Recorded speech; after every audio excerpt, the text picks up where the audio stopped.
انت طلعت النخلة؟ نخلة ايه يا ماما اللي بتتكلمي عليها؟ ده جبتلك بلح من اعماق البحار. اعماق البحر؟ هو في بلح في اعماق البحر؟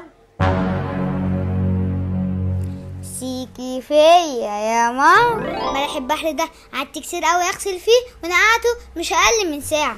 اول حاجة نولع النار وننزل ببلح البحر، يقعد يطقطع ويفرقع ولكننا واخدين بالنا، هنعمل نفسنا بنبانها العسل. بالمناسبة مين معانا هنا بيتفرج علينا من بنها؟ بعد ما تقطع وفرقع نحط له بقى معلقة سمنة بلدي.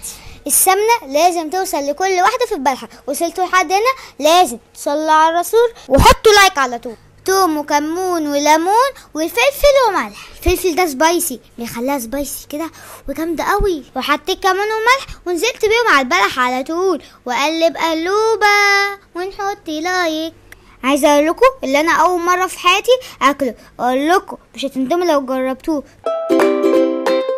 تعالي بقى شوفي يا ماما بلح البحر الجامد قوي قوي قوي ده اللي من معاميك البحر.